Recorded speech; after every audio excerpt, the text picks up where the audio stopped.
안녕하세요. 믹싱 마스터링 엔지니어 코믹스입니다. 최근에 컴퓨터 부품들을 몇 가지 바꿨는데요. CPU 업그레이드가 DAW에 미치는 영향이 어느 정도인지 테스트해봤는데 그 결과를 공유해드리려고 합니다. 사실 CPU 업그레이드가 주 목적이었다기보다는 기존의 라이젠 CPU를 썼었는데 인텔 환경으로 넘어가서 테스트해보고 싶었고 썬더볼트를 사용할 수 있으면서 DDR4 메모리를 사용할 수 있는 메인보드가 무조건 필요했기 때문에 그 제한 안에서 적당히 괜찮은 CPU를 구매하는 게 목적이었습니다. 제가 사실 컴퓨터 부품에 대해서는 지식이 많지 않아서 잘 모르지만 궁금하신 분들을 위해 이렇게 CPU를 비교하는 사이트를 열어봤는데요.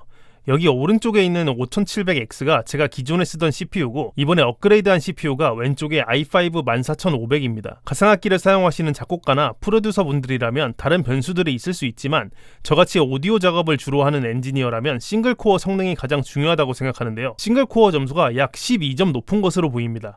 멀티코어 점수도 13점 정도 차이가 납니다.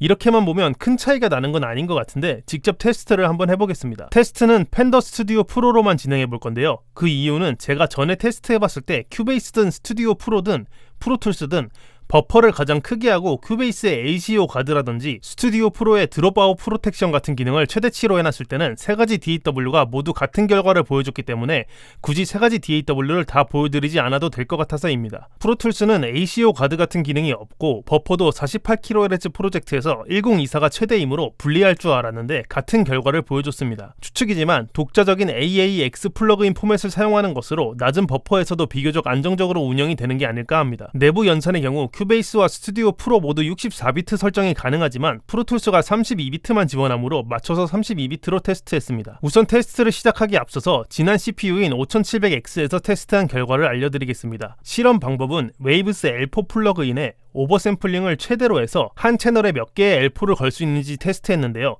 실패 지점 기준은 오디오가 드롭아웃 되거나 에러 메시지가 뜨면서 멈추거나 찌지직거리는 글리치가 생기는 지점을 실패 지점으로 잡았습니다. 5700X를 쓰는 환경에서는 L4를 7개까지 걸었을 때까지는 정상적으로 오디오가 재생이 되었고요. 8개부터는 실패했습니다. 그래서 8번째 L4의 오버샘플링을 절반인 X8 설정으로 해봤는데 그건 성공했습니다. 따라서 7.5개까지 가능하다는 결론이었습니다. 이제 i5 14500을 테스트해보겠습니다. 세팅은 이렇습니다. 16배 오버샘플링이고 나머지 옵션은 다 꺼져 있습니다. 시간 절약을 위해 8개부터 시작을 해보겠습니다. 무난하게 성공했습니다. 그 다음 9개 재생해보겠습니다. 10개 재생해보겠습니다. 11개 재생해보겠습니다. 11개는 안되네요. 그럼 여기서 11번째 L4의 오버샘플링을 8배로 내려볼게요.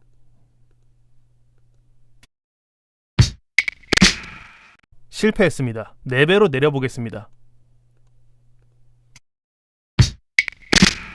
또 실패했습니다. 2배로 내려보겠습니다. 또 실패. 아예 한번 꺼볼게요. 그래도 안되네요. 이 이상은 안되는 것 같습니다. 10개로 결론을 내려도 될 것 같습니다. 약 2.5개 정도 5700X보다 올라갔는데요. 크게 증가하지 않은 것 같다고 생각하실 수도 있지만 L4의 16배 설정은 상당히 무거운 플러그인에 속합니다. 이런 플러그인을 10개나 버틴다는 건 상당히 좋은 성능을 보여준다고 생각이 드는데요. 여러분들도 이 테스트를 바탕으로 구매 예정인 CPU를 이와 비슷한 사이트에서 5700X 혹은 i5 14500과 비교해서 대충 어느 정도 플러그인을 걸 수 있을지 가늠해 볼 수 있는 기준으로 삼을 수 있으시면 좋겠습니다. 오늘 영상도 도움이 되셨다면 구독 한 번씩 부탁드리겠습니다.